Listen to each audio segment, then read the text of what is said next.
Good evening. It's my pleasure to welcome you all here tonight on behalf of the entire university community. A special welcome is extended to Dr. Richard Paul from one SSU to another. We're delighted to have you travel the several thousand miles from the 30 miles from Sonoma to the Pacific Ocean to the 30 miles from Salisbury to the Atlantic Ocean. It's a treat to have you with us. I'm also pleased to see such a wonderful turnout here this evening. I know we have a large number of students, but at the same time we also have a large turnout from our friendly teachers in the community and nearby regions. And this is our 4th year of the E. Pauline Riall Lecture Series. It is through these events that we have here that we honor the tradition of E. Pauline Riall. Her energy, her talent, and her memory lives on through these lectures. And to introduce and make some remarks to begin this year's events, I'd like to now introduce Dr. Doran Christensen, the Dean of the School of Education and Professional Studies. Dr. Christensen.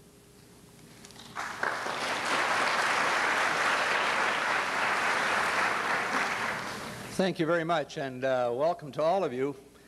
As we were visiting with the speaker this afternoon, I was struck with sort of the conundrums of life, I guess is one way to put it. Sort of from the time we're born, we have a major need to make sense of our world. We need to understand its order and regularities and to be able to make predictions with some assurance of accuracy. We want to get things settled.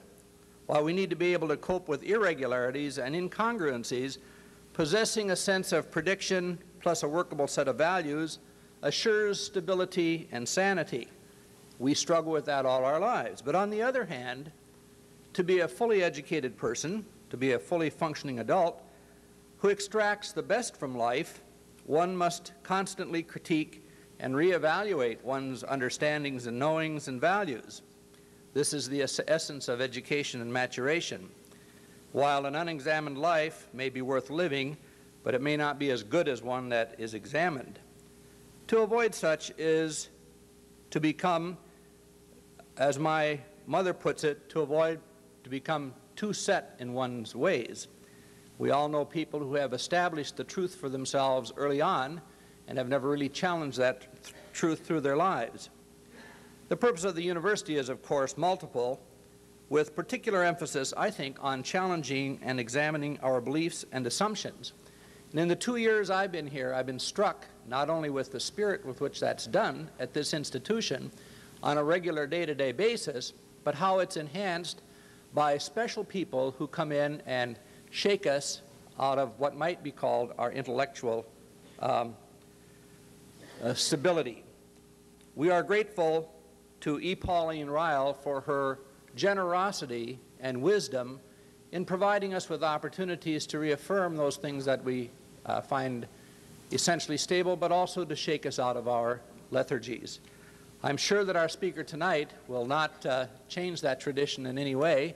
We're delighted you're here, and I'm pleased to present to you Dr. Morris Bosman, who will introduce our speaker.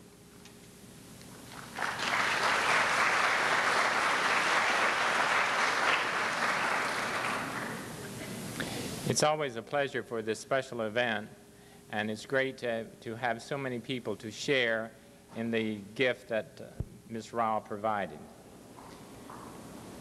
Our speaker this evening is director of the Center for Critical Thinking and Moral Critique, an international network of scholars and educators, which are based in Sonoma State University, California. He has published over 40 articles and 5 books on critical thinking in the past 5 years. His views on critical thinking have been canvassed in the New York Times, Education Week, Chronicle of Higher Education, Newsweek, and U.S. News and World Report. He's given lectures in many universities and colleges, including Harvard, University of Chicago, Puerto Rico, and Costa Rica. He is the recipient of numerous honors and awards. He will speak for approximately an hour and then at the end of his presentation, he will open it for discussion and question. It is my pleasure now to present to you Dr. Richard Paul.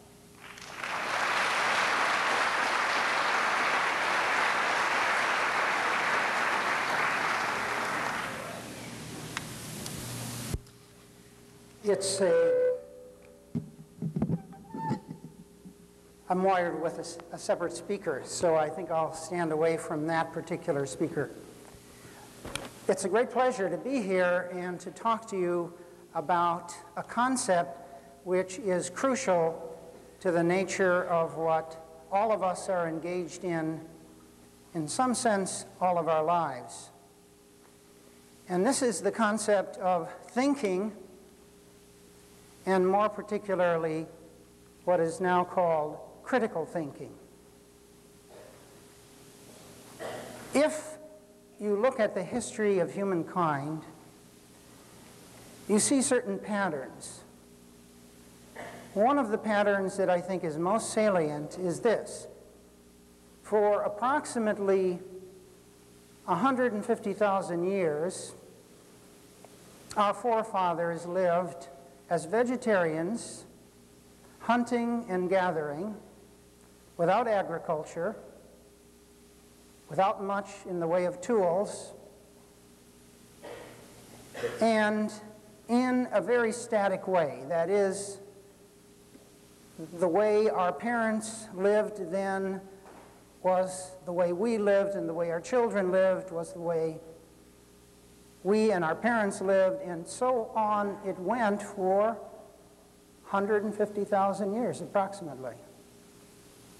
And then for the next 10,000 years, a new stage in human development occurred, called by the anthropologists the agricultural stage. And in the agricultural stage of our development, cities began to emerge, armies began to emerge, new specialization began to emerge. But for most people living in most places in the world, the way they lived was the way their father and mother lived, and their children lived the way they lived. So if you were in the second 1,000 years, you saw very little change. 10,000 years elapsed, and another major change occurred: the advent of science and technology. And with the advent of science and technology, agricultural societies ceased to be dominant, and a new kind of society became dominant, and that was the society that mastered the machine, that mastered manufacturing, that mastered the development of armies and the technology of warfare, and were thus able to impose their will upon other nations. This age, the age of manufacturing, is coming to an end as the dominant trend in society after just a couple of hundred years. 150,000 years, 10,000 years, 200 years. How long is the next stage going to last? Well, what is the next stage? What was true of all the stages in the past was this, that no matter where you were in the process, the way you lived was fundamentally the way your parents lived, and the way your children lived were fundamentally the way you lived. That's the change that is now occurring. In most fields today, the half-life of information is about 6 years. That means that within 6 years, half of the information becomes obsolete. And this half-life is diminishing. That is, the pace of change is accelerating. Now, if you buy a computer, it is obsolete before it hits the stores. And so if you keep up with the literature in computers, you'd never buy a computer because you'd be reading about one that is much more powerful and is going to be a lot cheaper than the one you're about to buy. And so you wait for that one. But by the time that one's ready, you're reading about one that's a lot more powerful and a lot cheaper than that one. And so you wait and you wait and you wait, and you can wait forever because this process is accelerating. And so we're coming to the point where the only constant thing is change. Everything is changing. Fields are changing. Societies are changing. Look at the Soviet Union. At the end of the Second World War, we were the most powerful nation in the world economically and in every other way. Now, we are way down on the list in almost every category except military armaments. We have the biggest national debt. We have the highest infant mortality of any developed nation in the world. We have the lowest literacy rate. We have 75% of the world's serial killers. We have 75% of the world's lawyers. I think that's a disadvantage too. We are on our way down economically. Japan, Germany, Europe, the Far East, they're on their way up economically. Well, why don't we learn from the Germans? Why don't we learn from the Japanese? But that would take thinking. That would take thinking, and thinking is something that has not played a fundamental role in our value system. When George Bush was running for president, he said, with pride, "I am not an intellectual. I am not an intellectual." Why did he say that? What is an intellectual? An intellectual is a person who is distinguished by their ability to think. Think with discipline. Well, the roots of what in our culture might fairly be called anti-intellectualism, you can see in Western history to some extent. Think of the lines in Julius Caesar by Shakespeare. Jan Cassius has a lean and hungry look. He thinks too much. Such men are dangerous. If you think of the intellectual in our society, the intellectual is associated with the subversive, the leftist, the dangerous person. I was raised in the city of Chicago. My father warned me every so often about the University of Chicago. This is what he said: "It's filled with Reds." He had never been to the University of Chicago, but he knew that it was filled with Reds, and Reds were out to overturn everything we believed in. We've done what we've done in our society mainly through muscle, through courage, through endurance. These are our fundamental values. Rambo 1, Rambo 2, Rambo 3, Rambo 4. You'll see no Einstein 1, Einstein 2, Einstein 3, Einstein 4. Almost every program you watch on television in the evening is focused on problem, courageous physical person who solves that problem through violence, except the hero does violence to the people of violence before they can do violence to him. But deeply embedded in our culture is this notion that muscle and courage, force and power, these are the fundamental characteristics. These are the fundamental means of success. Think, for example, of our auto industry. For about 15 years, Japanese auto manufacturers were catching up, increasing their production, selling more cars and more cars, getting a greater and greater share of our market. And Detroit said, "Don't worry, it won't last." Americans are not worried about quality. They buy a new car every 3 years or so. They're not worried about gas mileage. They like a big car. They're not going to pay for safety. They're just not interested in it. The Japanese built stronger cars, greater quality cars, more attention to safety, and Detroit just about went bankrupt before it would reconsider its thinking. Japanese tire company Bridgestone bought an American tire company, Firestone. Now, before I give you the rest of this example, let me tell you something about the thinking of traditional American business management. Traditional American business management has viewed production in the following way. Workers are dumb and lazy, and you want to set up a system where minimum thought is expected on the part of the worker, maximum control of what the worker does because the worker is lazy and is not motivated. It's not a good worker. And so it was a top-down system designed to minimize the amount of decision-making on the part of the worker. The Japanese system is the exact opposite. The Japanese system is based on the assumption that the person who can contribute most to improving any process that is being engaged in by a company are the people working on that process. And therefore, rather than to try to make decisions in advance for these people, you want to set up systems that automatically encourage the critical thinking of people on the job to get their suggestions about how to improve the job.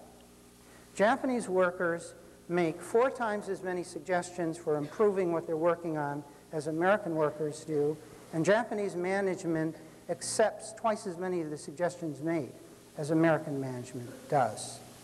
Okay, back to Bridgestone and Firestone. Firestone was losing money. Bridgestone, the Japanese company, bought Firestone, and they fired American management, kept the American workers, brought in Japanese management, and in 6 months started turning a profit. That is, the traditional American business view was it's the workers who's the problems, it's the managers who've got it right. The Japanese came in and made the opposite assumption and turned the system around. What does this represent? This represents, on the one hand, the ability to step outside of your traditional way of thinking and consider another way of thinking. We think, notice the stereotypes that we have of Japanese society. We have the stereotype that Japanese society is a bunch of homogeneous, mindless conformists, and we are a nation of individuals. We value thinking for ourselves. This is part of our view of ourselves. And in some ways that's true, but in many ways it's also false. Conformity. Ask yourself this question. If you had been raised in Iran, what religion would you probably be right now? You'd probably be a Muslim. And if you were raised in ancient Egypt, you would probably believe in the religion that was believed in Egypt. All around the world, people tend to believe the way people around them believe. Because people in general don't think for themselves, they think in conformist way. This is our traditional nature.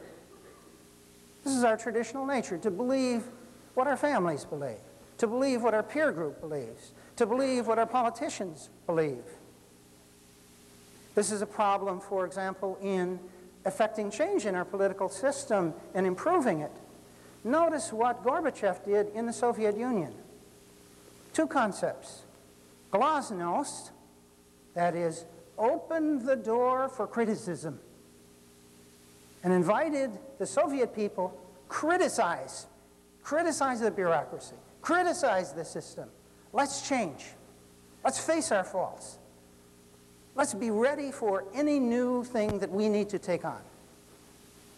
And a most magnificent thing has happened in the Soviet Union around this concept of glasnost. One of the largest nations in the world is engaged in the most fundamental upheaval with virtually no violence. Virtually no violence. This is magnificent. This is unheard of. It has never happened before in the history of humankind that we know of. That a society as complex and as large as the Soviet Union has undergone a fundamental and radical shift, and they have said, in essence, our old ways need to be abandoned. We need to adopt new ways. Could we do this? Could we do this ourselves? Could we question ourselves in fundamental ways and make fundamental changes where they are needed, if they are needed? I'm not saying, should we do this? I'm saying, could we do this? That is, do we have the openness of mind to consider it? Would we reconsider our fundamental ways of doing things and reshape them in order to improve them?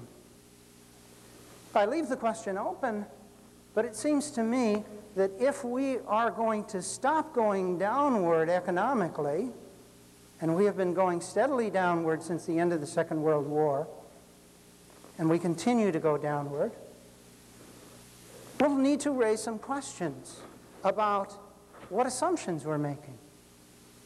Let me give you just a couple of examples here.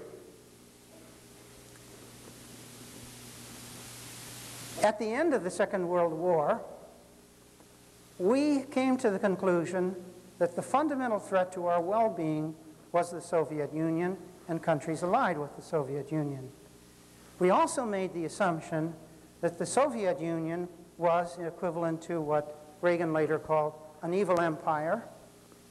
And with an evil empire, you can't reason with such people. The only thing they understand is power and force and might. And so we developed the largest peacetime army ever held by any nation, developed more firepower than any nation had ever held before, with no comparison to be made. No one is anywhere near us in this regard. And it was all premised on the fact that we had to do this, because if we didn't, we'd be taken over by the Soviet Union. Why? Because the Soviet Union was made up of people who wouldn't reason, who wouldn't be reasonable. They were simply evil. And they were out to destroy us. This was the nature of our thinking. Well, now, as the Soviet Union disintegrates, joins us, becomes our ally, and we don't have this colossus, whether real or imagined, before us, will we re-question our commitment to the military and putting this much into our economy? I mean, notice what our two competitors are doing, Japan and Germany. Japan is maintaining a small army. Why? Because they'll let us defend them. They'll let us defend them, and they'll also let us pay for that defense. And while we invest money in defending Japan, they invest money in developing their industry.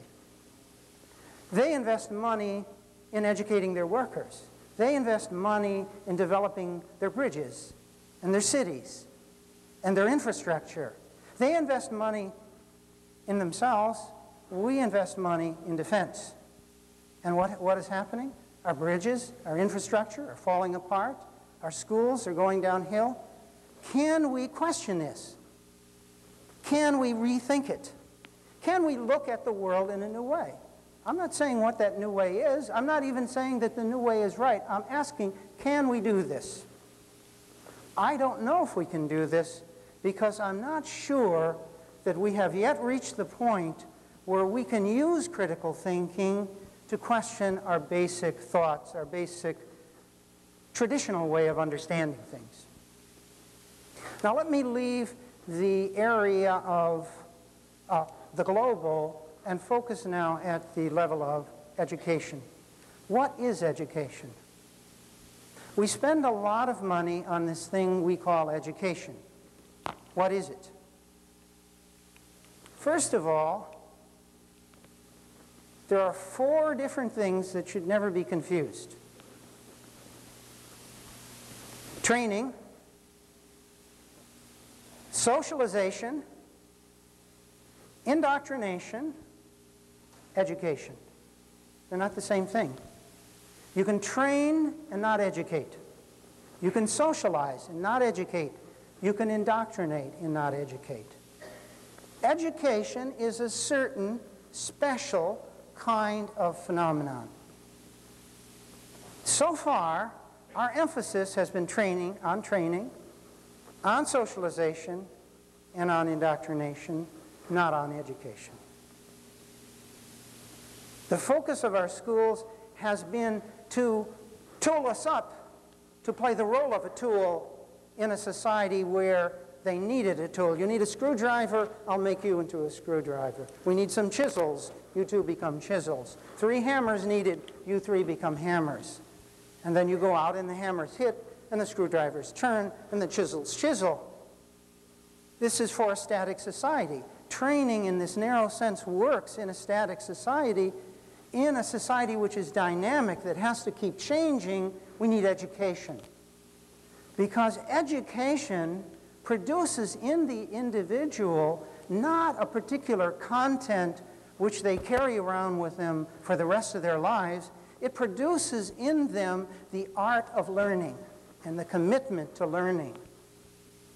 So that an educated person takes on the value and the discipline of learning, becomes an expert learner.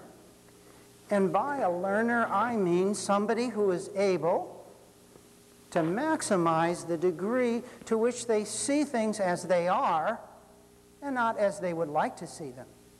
Who see things as they are, not the way the people around them see them. Who see things as they are, not the way the politicians tell them they are.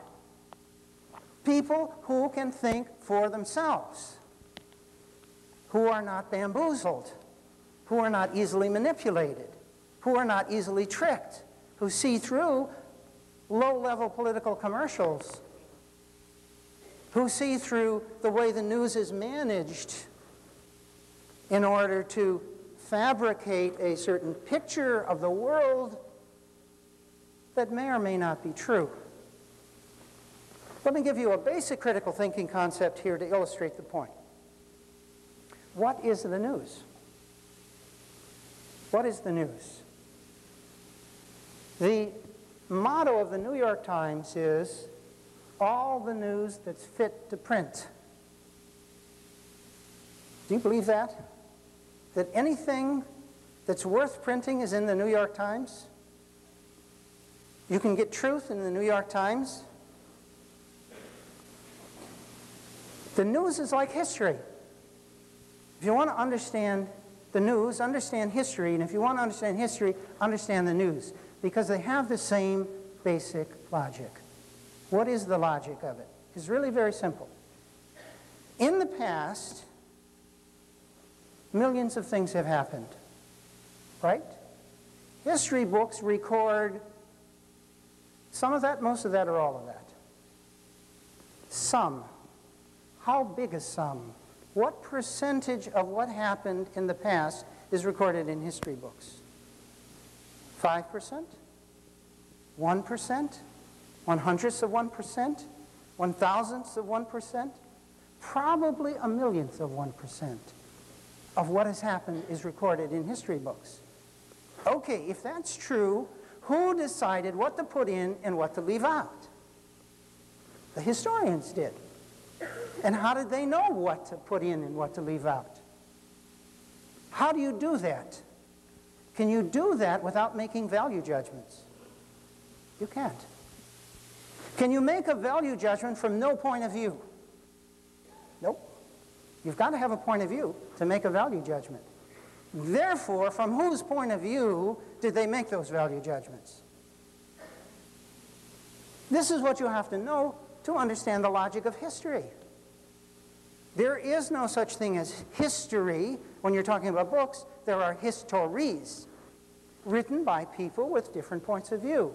So now you have women's history and the history of minority groups and the history of the working class and the histories that focus on great people and histories that focus on politics and histories that focus on industry and histories that focus on almost anything, ethnic groups. There is no such thing as history. There are histories. Now, this is not an argument for the insignificance of history. This isn't an argument that we should ignore history. We can't ignore history. Why? Because we're historical beings. We live in history. You create a history in your mind. And that history dominates your life. You write the history one way, you're discouraged. You write it another way, you're encouraged. My mother's way of writing her history is the following. Show me any positive event, and I'll show you something negative about it. Show me any negative event, and I'll show you it's catastrophic. And so if I come home and I say, guess what, Mother, I'm making more money. And she says, did you ever think of the taxes you're going to have to pay? She can find something negative about anything. Now, you can construct your history that way. You can see your life that way. And that has consequences. You can, of course, idealize your life. You can go in the opposite direction and see everything is positive. Everything is for the best. Everything was meant to be. In the long run, it's for the better. And that has consequences, too. For example, if it's all for the better, then don't worry about walking out late at night. Because if you're raped or mugged, it's all for the best. Either side is quite uncritical, of course. But the point is this. We live in history, the history that we create in our minds. History is not a boring subject. It's an unavoidable subject, and it's an important subject. But in order to appreciate it, you have to understand its nature. Now, back to the news. How is the news like history? In this sense, there's no such thing as the news. It's news from a point of view. If you want to understand the news, you have to understand who is constructing the news. Example, in the Falkland Wars between Argentina and Great Britain, every Argentinian newspaper freely admitted that Argentina was right and Britain was wrong. And every British newspaper told the story so as to imply that Britain was right and Argentina was wrong. Who was giving you the news? They're both giving you the news from their point of view. If you were an Argentinian, you would have said, damn those British, they've got a lot of nerve. And if you were British, you said, damn those Argentinians, they have a lot of nerve. How much do they think we're going to put up with? In other words, each country feeds its people a perspective that reinforces the national ego. Just as your friends tell you what you want to hear, and your enemies tell you what you don't want to hear behind your back. So the news functions in a parallel way. And what we have to do is to become critical consumers of the news and critical consumers of history so that we can write a history that is more objective and more realistic and more self-aware. Now, let me go from this very general point about history and history in our lives to history in the classroom. How often in history classes do you think historically? What is it that you really study in history classes most of the time? What you study in most history classes are the conclusions of somebody else's historical thinking. Students are not asked to think historically in history courses. They're asked to learn the conclusions of somebody else who thought historically. And for this reason, most students are bored in most history courses because there's no place for them to think historically. History is just a bunch of facts and data about the past. Now, of course, when we're going to justify including history in the schools, we say history must be included in the schools because if we don't learn from the past, we're bound and determined to relive it. This suggests that the point of studying history is to relate the past to the present, How many times in a history course did you ever relate the past to the present? Almost never. In other words, that's propaganda. That's the thing that we say to get it into the classroom. Once it's in the classroom, we focus on the tale. So I took a course at USC in Southern California on Roman history. And the professor who taught the class was a scholar in Roman history, and we got every senator, whoever was in the Roman Senate, in our notes. And every single bill that went through the Senate and every quirk of every emperor, we got it all down in our notes. What did I learn about the present? Nothing. Because it was all minutiae, all bits and pieces. Nothing that was relatable in any obvious way to the present. The question of what is the relationship of this to the present wasn't ever asked. It wasn't the interest of this particular scholar. So my point is this. If we want people to recognize the value of history, we have to help them to learn how to think historically. When you think historically, what do? You do the following. You gather information from the past with some questions in mind, some problem, some purpose in view, something you want to understand, some problem you want to solve, some question you want to answer. You gather some information, thereby leaving a lot of it out. And one critical question is, why are you leaving this out and putting that in? It's an important question to think about. And then you take that information and you conceptualize it through some system of ideas, and from those ideas you deduce consequences of significance. This is what historical thinking is about. This is what you do when you construct your thinking. You think about your past, you leave a lot of it out, you remember the things that are important given your value system, you interpret your past, and then you act upon the consequences of those interpretations in your daily life. For example, suppose, well, let me put it this way. Many students have said this to me: I can't write. Never could. I'm just not a good writer. Now, let me add, you were born with bad writing genes, right? It was just wired into you. Now, what in all likelihood happened?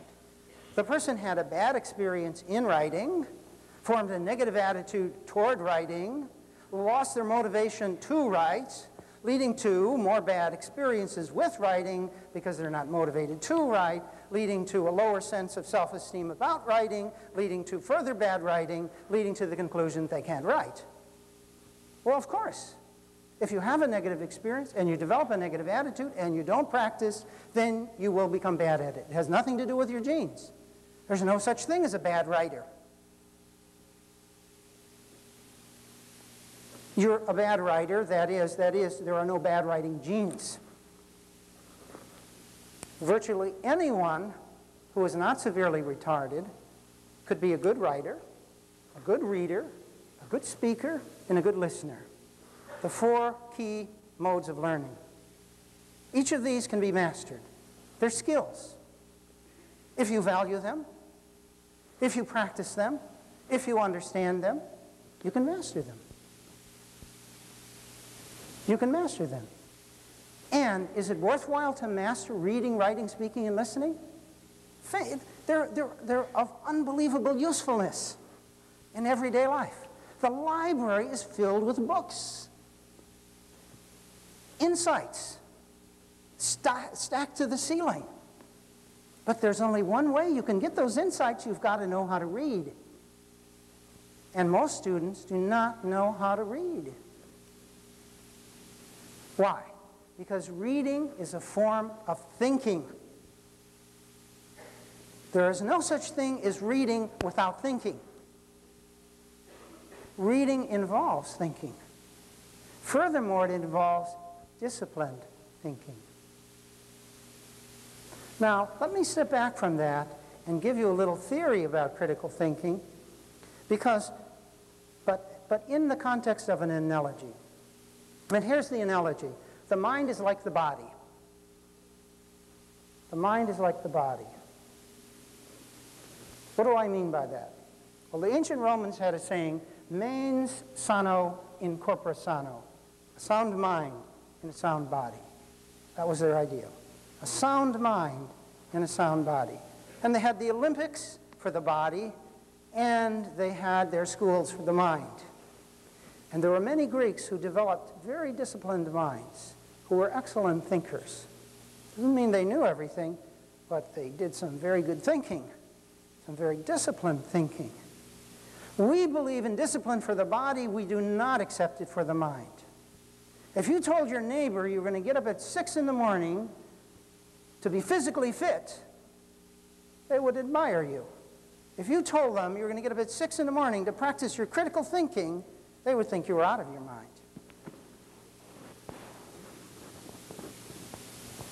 Now, one thing that creates the problem is you can look in the mirror and see your body, but you can't look in the mirror and see your mind.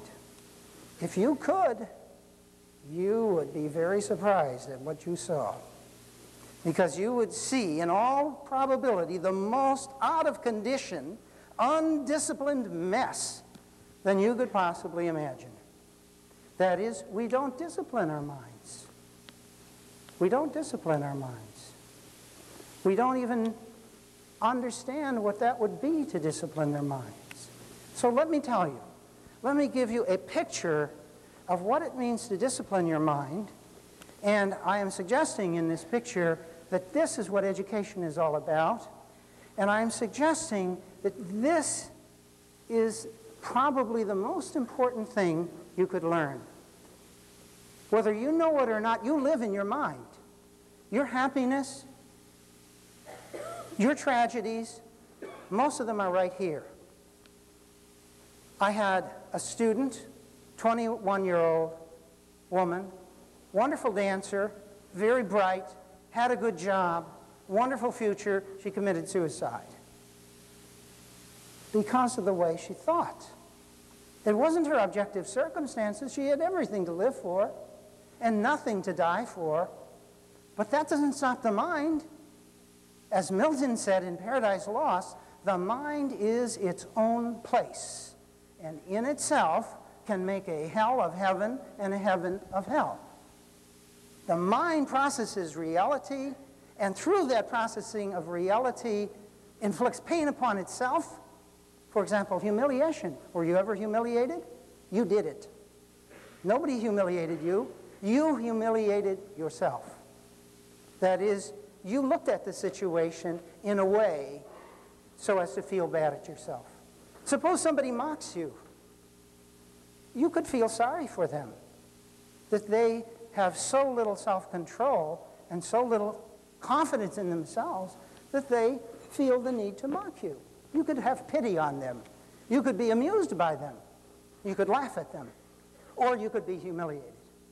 The choice is yours. It's how you think about it. That is, the mind plays a tremendous role in your happiness and my happiness, in your success and my success. Okay, so then the ideal of taking command of your mind is the ideal of taking command of your life. A free mind is what you need to be a free individual. If your mind is enslaved, you are enslaved. You may be in a free society, but you can be enslaved in a free society if your mind is enslaved. If you had a domineering father and you think just like your domineering father, and you haven't changed, and you raise your children the way your domineering father raised you, then you are nothing but a puppet or robot that came from your domineering father. If you're a member of a peer group and you think like the people around you, and whatever they believe in, you believe in because they believe in it and they're cool, then you're a robot. You're not a free individual. You can't think for yourself. You can only reflect like a chameleon the surroundings you're in. The mind is a tremendous source of power for good or for ill. So what is it to discipline the mind? First of all, remember the body. How do you discipline the body? Can you discipline it without suffering, without pain, and without physical effort and work and frustration? Answer, no. And you hear that on at every football game Every pro game on TV, they tell you ad nauseum, no pain, no gain. You got to suffer. And they have the bruisers who come out and they talk about the years and the years and the years that they suffered in order to develop their body to play football. The same is true of the mind. You have to suffer to learn intellectually. You have to do intellectual work. It is frustrating. It is not easy, and it is not painless. It exacts a price. You perspire mentally. The average high school student, at least as projected in a study, when asked the following question, how long should you work on a mathematics problem before you give up? Average answer, 5 minutes. If you haven't solved it in 5 minutes, give up. Okay, you go to your football coach and you say, hey, coach, I tried for 5 minutes. I couldn't do it. Would he say, give up?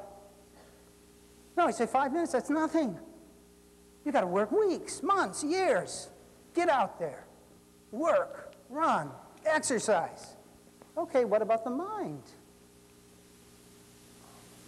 Do you know the best taught subject in the schools? Team sports. You know the worst taught subjects? Science, math, history. Science, math, and history, no thinking is allowed. In team sports, you demand thinking. You've got to look at the films of the game. You've got to critique your performance. Every time we see a football game on TV, they have a critical commentator there telling us what went wrong and why it was wrong and articulating the standards of football. Who's here articulating the standards of the mind? No one. Name an intellectual standard that you learned in school. You'll probably find you can't think of one, because we don't talk about intellectual standards. Most students do the following in order to survive at school. They do a little memorizing of what the textbook says and a repeating back of what the professor says, and that's what they call learning. As every so often this happens to professors. I don't know if you're aware of this. Hey, Dr. Paul, I missed the last 3 weeks of your class. Did you say anything important? No, just the usual stuff. What does that question mean? It means, is it on the test? Did you say anything that's on the test? Because that's the stuff I memorize until after the test is over, in which case I dump it all out and get ready to memorize a little bit more. Memorization has virtually no role in education. Why? Because you don't have to memorize what you understand. You memorize what you don't understand. Did you memorize your experience? Did you memorize your childhood? Do you memorize who you are so you don't forget it? No. Here's how the mind works. It develops systems of meaning that support itself and enable it to make sense of the world about it. So what we understand, what makes sense to us, we don't have to memorize. We memorize what doesn't make sense. Consider this. Memorize the following number. Let me just put it this way. Remember the following number. 1, 3, 5, 7, 5, 7, 8, 7, 5, 8, 9, 2, 1. Memorize that. Remember that. Okay? Now remember this. 1, 2, 3, 4, 5, 6, 7, 8, 9, 7, 6, 5, 4, 3, 2, 1, 2, 3, 4, 5, 6, 7. Which is easier to remember? The second is very easy to remember. Why? Because you get it. You understand it. You see the pattern. All knowledge is logical. It all makes sense. It all fits together. It's a system. All math is derivable from about 3 ideas. Physics, chemistry, biology, economics, it all makes sense. It all fits together logically. It doesn't have to be memorized. It can be understood if you know how to think. If you know how to think. So there are two things that are a challenge to education. It's a challenge for teachers to teach so that students more or less have to think. I say more or less because you can't make anybody think. Nor can you make anybody learn, nor can you learn for anybody. I can't learn for you, and you can't learn for me. I can't teach you anything you don't want to learn. And anything you learn, you pay for through work, intellectually. And if you're not willing to do the work, you're not going to learn it, period. And so what teachers can do is create conditions that encourage students to think as a means of learning. Because that's where all knowledge came from, thinking people. Knowledge is not grass. It doesn't grow. It is produced. And it is produced by only one thing, the mind, when it works well. The mind, when it doesn't work well, is also productive. It produces prejudice, half-truth, misunderstanding, confusion, vagueness, hypocrisy, contradiction, self-delusion, fantasy, and myths. So it isn't like the mind just sits around doing nothing when it isn't learning. It's mislearning because it is of the nature of the mind to think in a certain way. It's a question of how it thinks, whether it thinks to figure out the way things are or whether it just produces a mess or a systematic way of deluding itself or something else of that nature. So the job of the teacher is to create conditions in which, in history courses, students are thinking historically.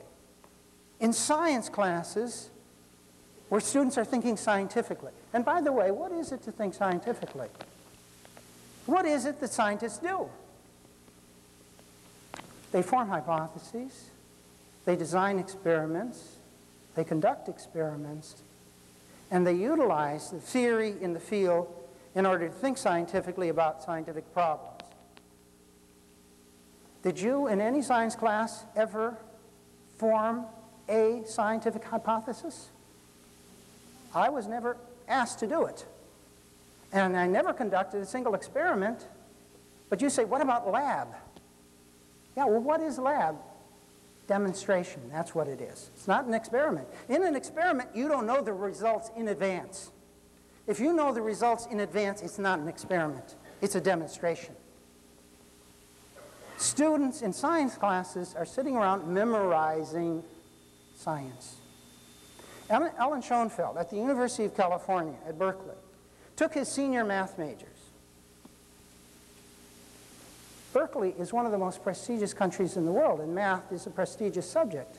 He took his senior math majors, put a 10th grade geometry problem on one of their tests, and only 20% of them could do it. Alan Schoenfeld says math instruction has two characteristics. One, it is deceptive, and two, it is fraudulent.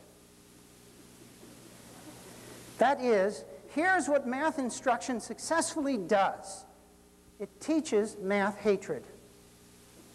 How many of you hate math? That's what it does. It teaches you to hate it. And it is very successful in that job. But math should not be hated because it's a beautifully logical system. It all makes sense. So, what should be happening in economics classes? Students should be thinking economically. In philosophy classes, students should be thinking philosophically. I have a professor in my department. He teaches Intro to Philosophy. He lectures and gives multiple choice tests. All right? And students repeat back what he said.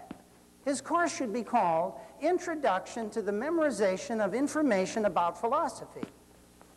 It should not be called Introduction to Philosophy because the students don't do any philosophy in the class. But that's just typical. So now, if from the professor's or teacher's point of view, the task is how can we get our students thinking? How can we create conditions in which we don't try to put things in them that's indoctrinate, but rather we try to ex ducio things out of them, educate. That is, get their wheels turning. Create conditions where they must intellectually labor in order to learn, because that's the only way you do learn, through labor. How can we create those conditions if we're a teacher, and how can we be willing to pay that price if we're a student? Well, one thing we've got to do as a student is to discover the nature of the mind and the various parts of it that must be disciplined. I don't have time tonight to talk about those parts, but it's summarized on one of those sheets. I'm just going to say it very quickly here. Whenever you're trying to figure anything out, whether it be mathematical, historical, economic, social, political, geographical, whatever, your mind uses the same structures. Here are the basic structures the mind uses. 1, it forms a purpose. 2, it poses questions. 3, it gathers information. 4, it conceptualizes that information. 5, it makes inferences based on its conceptualization of information. 7, those inferences have implications. And 8, it does all this within a point of view. All right, now, what does that mean for disciplining thinking? It means that it is not enough to think. You have to master the system by which you think. So, if you're thinking, you should be able to answer this question: what's your purpose of thinking? What are you trying to accomplish? 2, where are you getting your evidence? 3, how are you conceptualizing that evidence? 4, what are you taking for granted? 5, what reasoning or inferences are you using? 6, where are those inferences going? And 7, why do you think within this point of view, why not another point of view? If you can do those things with your thinking, that is, take your thinking apart. Is this easy? No, it isn't easy. Nothing worthwhile has ever been easy. Nothing worthwhile is gained any other way but through work.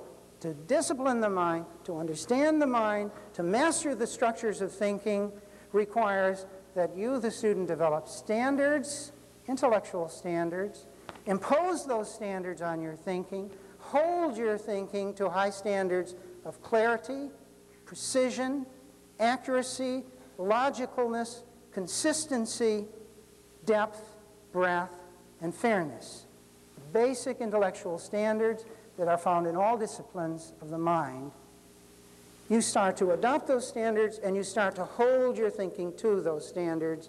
Your thinking becomes more clear, more accurate, more precise, more consistent, more under your command. Now, what is reading and what is listening? When you're reading a book, you're reading somebody else's thinking. And so what do? You figure out their purpose. You figure out their assumptions.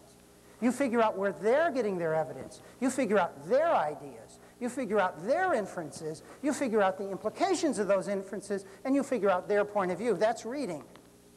And what is listening? It's the same thing, except you do it live. And so tonight, for example, I had a purpose. I presented some data. I conceptualized that data. I made inferences. I made assumptions. My inferences have implications, and I did this within a point of view. You have to critically assess what I've said to you tonight. You've got to ask which you accept and which you don't accept. The only way you can do that is by understanding my thinking. You can't do it by not understanding my thinking. If you say to me, well, as many people do, I disagree. Do you know what I can say to you? I can say this: explain to me what you think I said that you disagree with. What do I mean by that? I mean that disagreement is an achievement because it presupposes understanding. You can't disagree with somebody unless you understand them. I mean, consider this. I disagree with what you're saying, whatever it is. I don't know what you're saying, but whatever it is, it's wrong. That doesn't make any sense. Disagreement presupposes understanding. A person who thinks critically doesn't go around doing a lot of disagreeing. They go around doing a lot of understanding, a lot of figuring out. And understanding is difficult. It's hard to understand yourself, let alone other people. And so the challenge to all of you who are students is, do you choose to discipline your mind, or are you going to go through college the easy way? And here's the easy way. Play to the faculty, memorize this stuff, feed it back on the appropriate time, dump out the head at the end of the semester, and begin again the next semester. You will get your grades and get through, because there are always courses you can get through that way. There's only one problem. You come out at the other end an uneducated person, just the way you went in. Or you can start tomorrow, divine objection, you can start tomorrow to discipline your mind. Let me give you one book that I'm suggesting. Mortimer Adler's book, How to Read a Book. It's about the process of disciplined reading. In any case, you can start tomorrow. Do you know what Malcolm X did in jail? He read the dictionary word by word from beginning to end. That's boring, right? But that's exciting, because in reading the dictionary very carefully, word by word, he tried to understand the logic of each of these ideas. He did the intellectual work, and when you read the essays that Malcolm X wrote after he came out of jail, they were very clear, very precise. I'm not saying you agree with him. You might disagree with him, but his mind became disciplined, clear, precise. He knew what he was saying.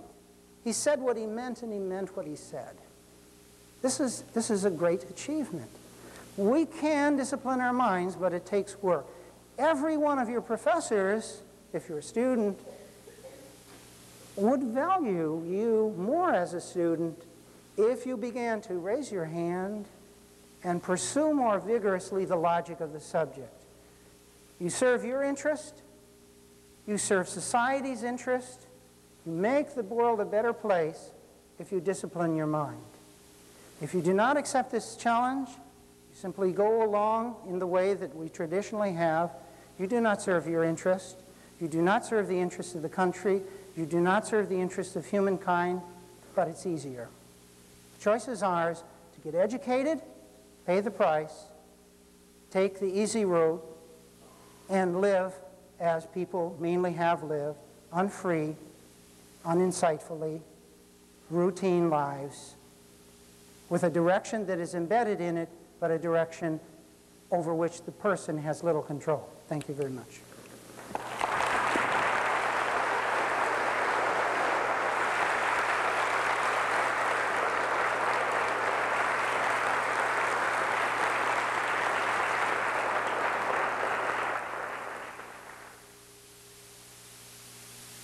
Let's take a few questions.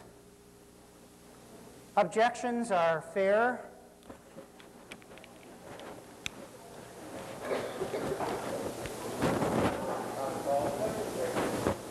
I'll repeat the question so you can hear it. The name of the book I recommended is How to Read a Book by Mortimer Adler. That book was written in 1939 and has gone through about 45 editions. Excellent book.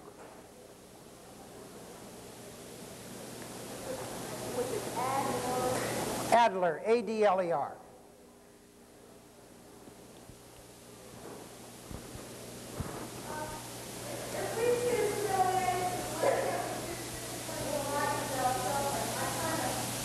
If we choose, repeat the first part of what you're saying. If we,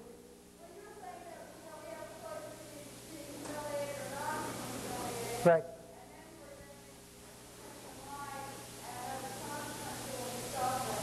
Mm-hmm.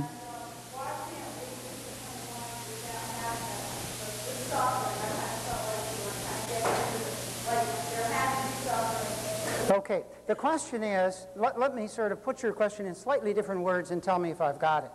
The question is something like this. When I was talking about we make a choice whether we're humiliated or whether we're not humiliated, I didn't talk about suffering then, I just said we have a choice. Then later on I said to learn anything you've got to suffer. How do you reconcile those two? Do you have to suffer, don't you?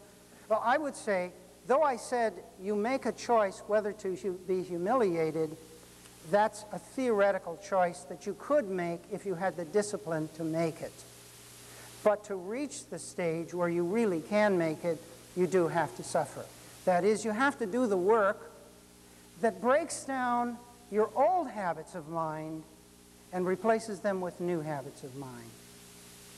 You see, we have bad habits of mind. Our mind, is, being undisciplined, is like the body when it's unexercised. What happens when you haven't exercised? You know, you've been very sedentary and you do a couple push-ups. What happens to your body? Your body says, oh, I am suffering. Stop this. I've done 2, isn't that enough? Why do I have to do 3? That's what your body says to you, because it hasn't done it. The high school math student who gives up in 5 minutes, because they haven't had the experience, they haven't paid the price. When you run, then running becomes less and less of a labor. That is, the more you go through the pain, then you go beyond it. Oh, good point. Did you hear the point? The point was running and pain does not have to be suffering. So you say you can experience pain but not suffer. Is that what you're saying?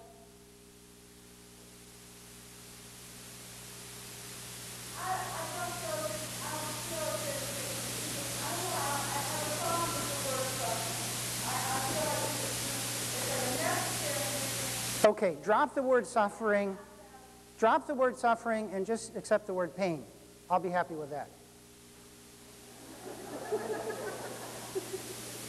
Think about that. Yes.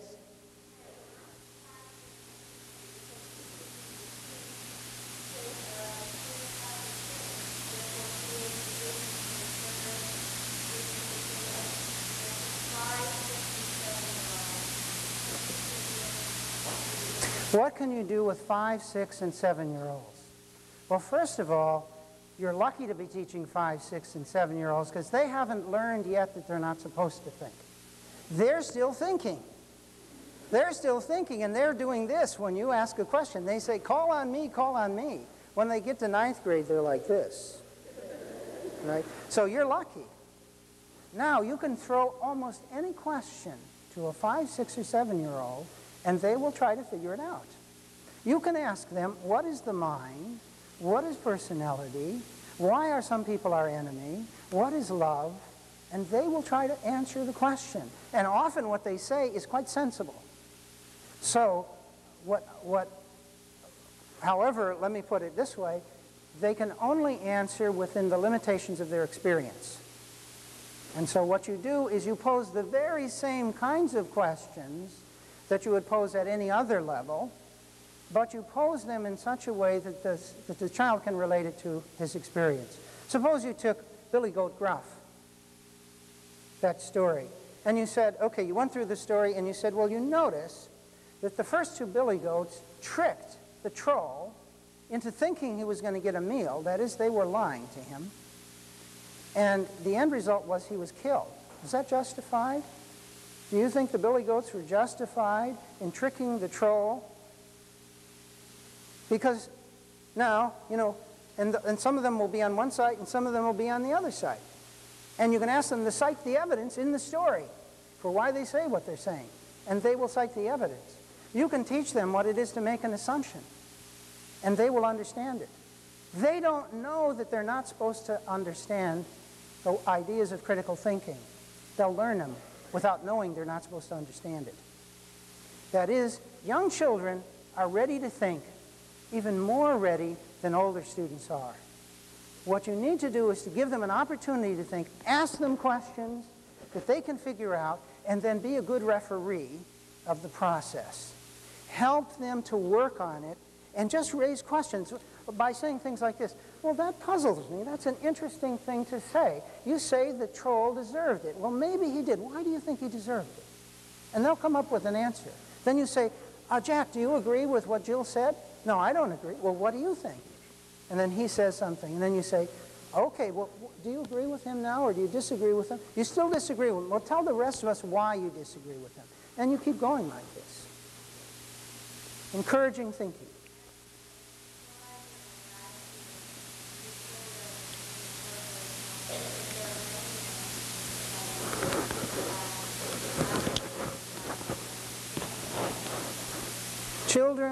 children have the virtue of open-mindedness.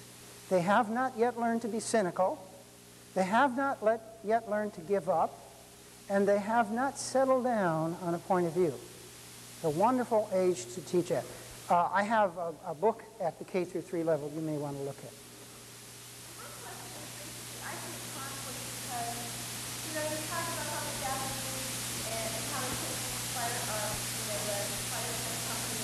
Mm-hmm. How they, taught kind of from the top down and push people and let people say give suggestions, etc. Then you look at like and ask them questions in school. Then they go home and take like the religion, for example. If your father was Christian and your mother was Christian, the church and you never spoke anything else. There's a problem. You can teach them in school and make them say, okay? Mm-hmm.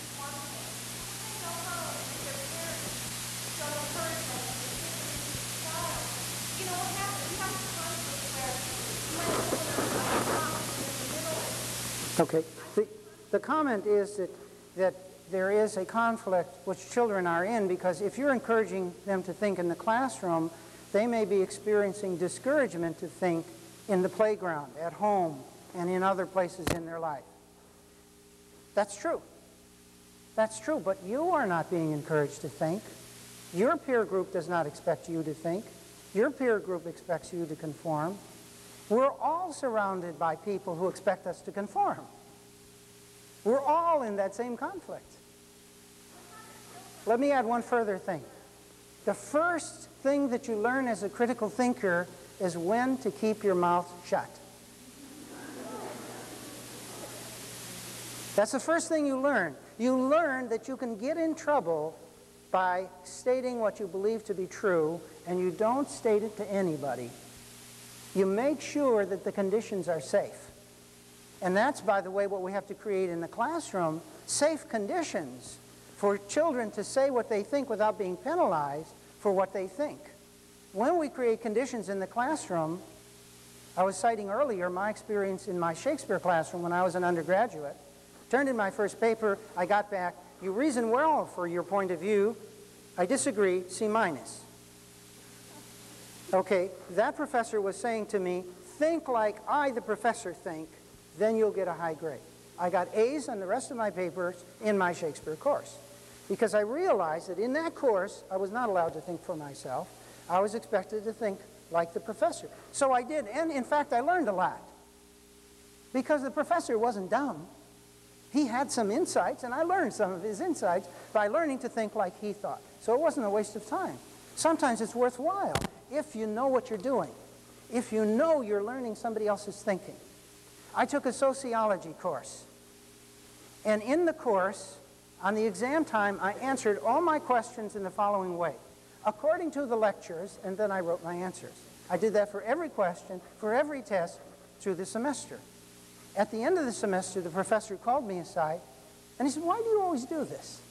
And I said, because I think I disagree with you about some assumptions that you're making. This was a very open-minded professor, because he invited me to become his teaching assistant the next semester, and was really, we had some very interesting discussions about sociology because of that. But this was, well, what I did was, okay, so I can't think for myself in this class, that I can't put down my thinking on the test. I put down his thinking on the test, but I learned from his thinking. So you use an occasion where somebody else might give up as an occasion to learn. You can learn from your enemies. You can learn from the people you disagree with. So you don't always have to be thinking down your groove. You can be able to think down many grooves. In fact, I think the key to the human mind is having many channels. Some people are one-channel thinkers. You know, they're on channel 2 all the time. And on their channel 2, As the World Turns is the only program. And that's how they think. Well, you can't get very far with As the World Turns. I mean, you've got to have a few more channels there. And you can learn that from the people you disagree with, because they may be wrong on some things, they're probably right on others.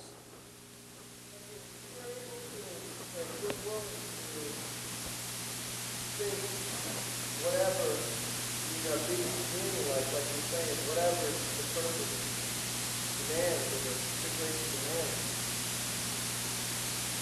back to what you were saying about we don't have that freedom. The child doesn't have that freedom. Where do you, when you get in society, we need to change our way of thinking. Great.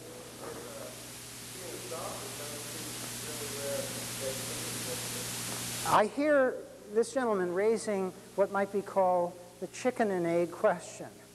That is, if you haven't been encouraged to think, what's going to lead you to think for the first time?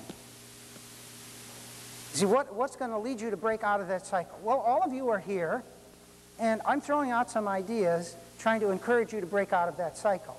Some of you will break out, and some of you won't break out. What will be the difference between the ones who break out and the ones who don't? I don't know. I have no idea. I have no idea. Some people hear these ideas and they do something about it. Other people hear these ideas, it's like water off a duck's back. It just has no effect. I don't know why. Does anyone have an idea why some people open up and other people close down?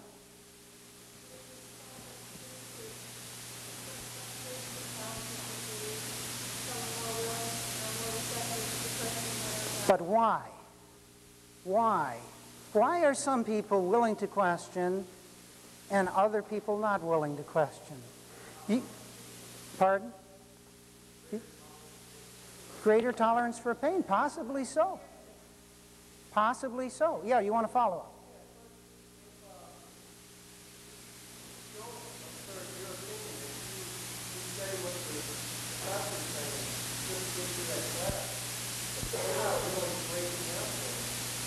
Unless you're genuinely trying to think like the professor thinks and gain the insights that the professor has. If you do that, so you say, here's what you do. You say, okay, my thinking is over here, his or her thinking is over there, but for this course I'm going to think like they think, and then I'm going to look at my experience and see if that teaches me anything.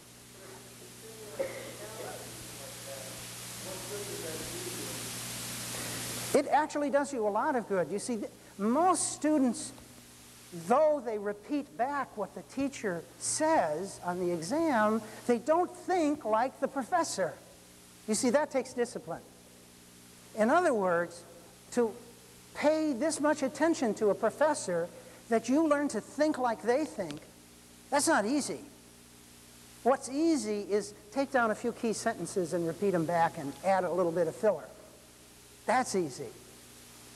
But you still don't understand what it means. You're just saying jargon. And so if they say, what is society? Society is an organized interaction between humans in a social setting. And so he says on the test, what is society? Oh, it's an organized set of human interactions in a social setting. What does that mean? I don't know. It's what you said. You see, that's not thinking like the professor. Thinking like the professor is, what does it mean to think that? What does that really mean? How does that operate in the elevator? How does that operate at marriages and weddings? How does that operate in the dorms? How does that operate? And now you start looking at all these settings and you take this model of thinking and you apply it here and you apply it there. Then you begin to see things. Then you go back to your own way of thinking and you compare. And then you adopt some of that and you throw out some of that and your thinking evolves. But that's work. Someone over here. Yes.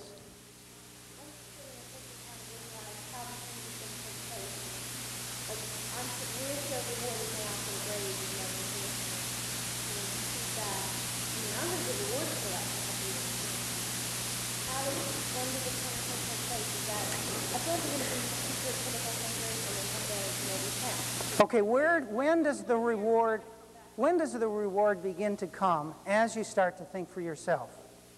Almost immediately. Number one, what happens? Reading is easier. Writing is easier. Classes are easier. I didn't say they don't involve work and that there is no pain, but you're able to read better.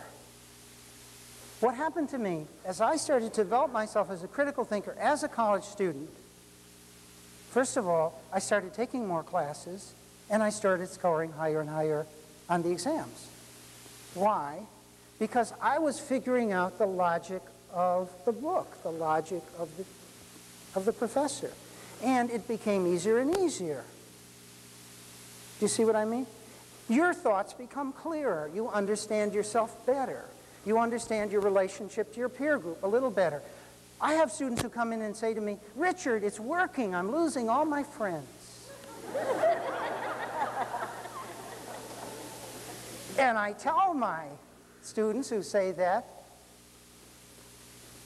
are you losing your friends or finding out you never had any?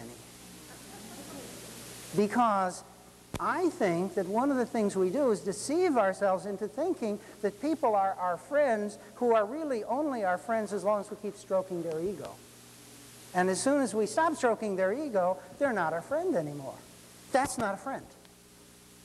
And so immediately there's a gain. Other people have come to me and say, Richard, it's working. I'm getting a divorce. Same question. Did I break up a marriage? Of course, I didn't do it. They did it. Did they break up a marriage, or did they find out they never had one? One of my students that I most admire is a woman who, when she was in my class, was about 48. And when she came into my classes, she was very tight-lipped, and she sat in class, and I couldn't bear to look at her, because if looks could kill, I would have been dead. And every time I looked at her, I felt a little depressed, because she looked at me with this hostility in her face. So finally she came into my office hours about the middle of the semester, and she said, Richard, my hair was a lot longer then, you need a haircut. Furthermore, you're just like my son. And, you know, she sort of read the riot act at me. And I listened to her, and I talked to her. And next semester, she was my teaching assistant. The next semester, her marriage broke up. About a year later, she married a history professor. And now she looks 10 years younger than she looked when she came into my class. Her whole way of carrying her body, her whole sense of herself has changed because she's taken command of her life. She's discovered herself. She's pursuing her goals. She's effectively achieving them. She is no longer in a stifling relationship. She is enjoying life. And I think this has something to do with the way she's learning to think for herself. So I think the payoffs begin to come immediately, though they're small, and then they build and they build and they build.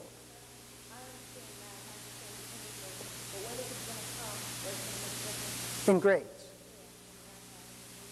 Well, as I said before, I think that you can get higher grades thinking than you can not thinking, even though memorization is the name of the game, because you have two ways to repeat back the material. You can rotely memorize it, and that's hard to retain it, or you can understand it, and then it's easy to remember.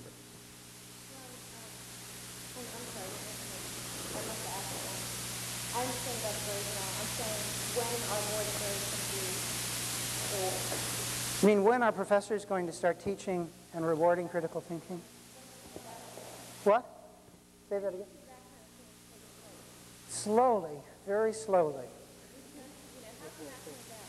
That can come about to the extent that professors rethink the way they teach and come to value students who think for themselves. And you see, we're all creatures of habit, and we're all products of our past, unless we free ourselves from our past through thinking. Professors teach the way they were taught when they were students. And their professors taught the way they were taught when they were students. And so it goes back, back, back. And so all professors, on the whole, except those who have rethought their teaching, are teaching the way their professors taught. And mostly they don't know this. That is, they don't sit down, professors don't sit down and say, hey, I think I'll teach the way my professors taught. They don't do this. It's just, it comes without thinking. Do you see? Why do you argue the way you do in an argument? Probably because your mother argued that way. But you don't sit down and say, hey, I think I'll argue the way my mother argued. You just do it. And so what professors need to do is to question the way they're teaching, and this is happening, but it's a slow process. Let me take one final question in the back there. Yeah.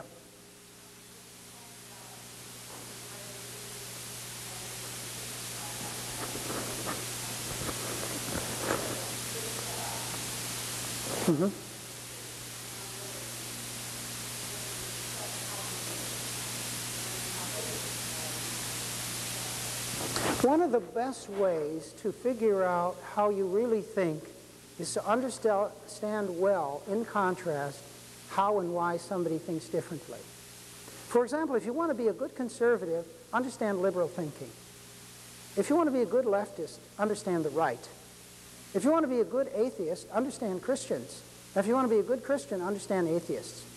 That is one of the best ways to learn what you believe, is to understand very clearly why other people don't believe that way. And so you're not compromising your thinking when you spend time understanding other people's thinking. The benefit comes back to you ultimately. And you gain nothing by stereotyping your enemy and making your enemy look worse than they are, because then you can't learn anything from them. Look at the way we stereotype the Soviet Union as hopelessly out there to conquer the world. No hope for the Soviet Union. We couldn't give them credit for anything. If you read articles about the Soviet Union from 1945 to the present, you'll be hard-pressed to find them credited with anything good ever. They became, quote, our enemy. That is, we declared them our enemy, and all we printed about them was negative. And all the movies treated them as villains. We lost because of that, because we couldn't understand them. 1988, and Gates, second in command of the CIA, says there's no hope for the Soviet Union. We're going to be in a long struggle with them because communists don't change. He said that in 1988, and for this we pay $32 billion a year to get information about our enemies. That is, they start out with the view that these people are evil, and this is what they mean by getting information. Give me evidence to support that view. And that's why, though the CIA was spending billions to get information about the Soviet Union, they predicted absolutely nothing. They were right about nothing, they were wrong about everything, and we paid $32 billion to get them that information. In other words, if you hire people who don't think, you end up with lousy information. You could spend $32 billion, but if you've got people who are on one channel, they're just going to think on that channel. And so to be a member of the CIA was to think like this: better dead than red. The Reds are hopeless. We are the source of all goodness in the world. Now you think like that, and then you go to the Soviet Union. Well, you can find a lot of evidence to confirm your views. But you don't find a Gorbachev, and you don't understand what's really going on, and you don't predict anything, because your thinking is one-sided. So it's not how much money you spend on it, it's the quality of the work that goes into it. I hope that all of you feel encouraged to do more thinking. I see you. Let me take that final question. Yes, go ahead.